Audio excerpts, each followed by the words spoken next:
Hello, ladies and gentlemen, boys and girls, metalheads, film buffs, gamers of all ages. It is time for the main event. Welcome to Metalhead Cinema, the show where if you are bored and want something informative and entertaining, but at the same time want to hear coming from the mouth of a sarcastic, mumbling buffoon, oh boy, do I have the show for you. I am your host, slash gamer, slash metalhead, slash whatever, Lewis, and today I propose one question.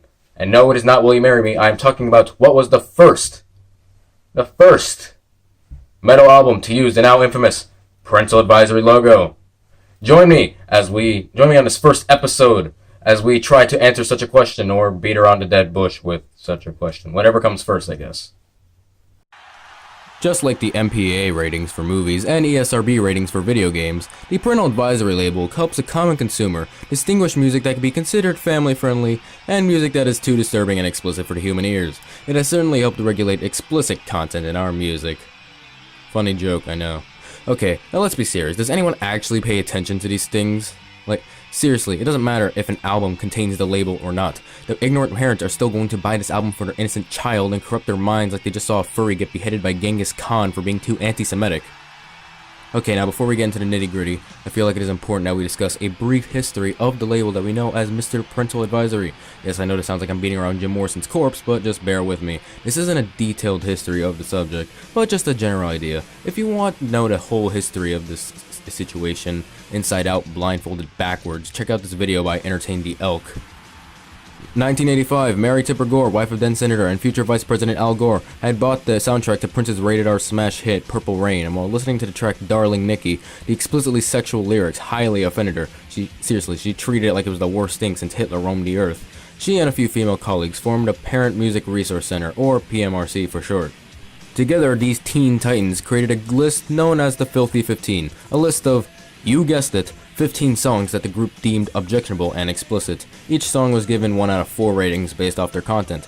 X for sexual or profane lyrics and themes, O for lyrics that centered around occultish themes, DA for lyrics that mentioned or advocated the use of drugs and alcohol, and V for violent lyrics and themes.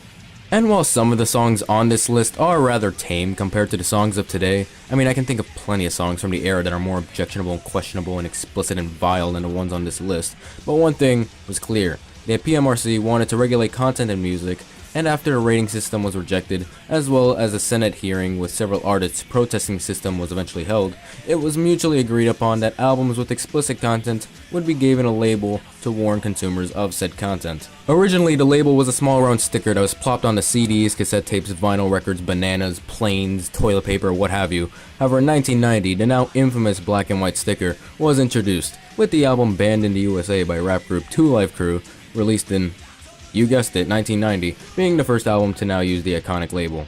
The label has seen some revisions over the years, however they all still held the same purpose. These labels have been very prominent in genres such as rap, pop, and of course, metal with its satanic themes and lyrics that can offend your very punk rock general.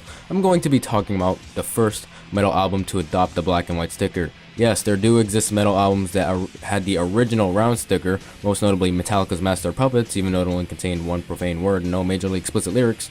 The black and white sticker is what I want to talk about. Yes, there are metal albums from before 1990 that have the sticker. However, these albums were given said sticker on reissues well after 1990. I mean, what is the earliest metal album to have the sticker? I have said that sentence like 1,000 times by now, but you get the idea. After some digging around, the album that many seem to point to is Danzig's self-titled debut. I couldn't find another source that listed an earlier album, but if there is, please let me know. Danzig's self-titled debut was released in 1988, however it wasn't until at some point in 1990 that pressings of the album began to use the label. Throughout the 90s, the sticker was just farted onto some cellophane wrap, however it wasn't until 1998 that the label was actually printed onto the album art. The album itself is actually really solid with its great blend of heavy metal and blues rock. It never feels like it's padded, and it's all powerful and brutal. Despite being one of, if not the earliest metal album to have the label blessed upon its body, the album itself has virtually no objectionable content or profane lyrics, save with the exception of the word whore being used on the track Possession. Oh man, that will surely offend everyone's grandmother. We must force a sticker upon this vile album to protect the masses of such offensive lyrics. Danzig's regime must be stopped. Hail Hydra. Another album worth mentioning is Coma of Souls by Creator. Also released in 1990, this thrash metal classic had the label slapped onto the album, despite also containing no explicit or profane lyrics. Jeez, do these people even know what the word explicit means? Seriously, log onto your computer, open up Google, type in the word explicit, and then boom, all the world's problems are solved. Anyways, this label only appeared on the original pressings of the album, with later pressings being absent of the sticker of death. As you can imagine, these original pressings are pretty rare, so good luck with getting your hands on one of those.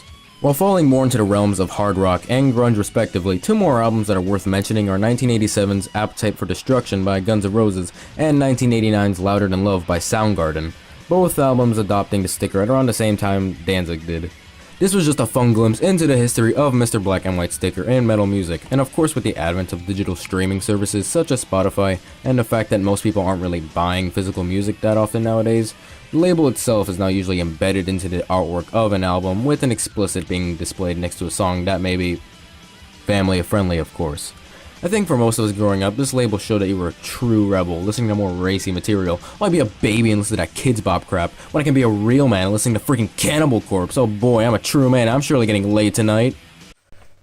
Well, that was there was this, and this is the end. Hopefully you guys enjoyed this first installment of Metalhead Cinema, the show where I literally talk about movies, games, metal, anything that's related to as such, or the media says that it's corrupting our brains. If it is, let me know, and I'll maybe talk about it. This is the first installment of such a show, and hopefully you guys like it. Subscribe, like, whatever the cool kids do nowadays. And because it seems to be a tradition for YouTubers to have some sort of message to sign off to their audience, well, here we go.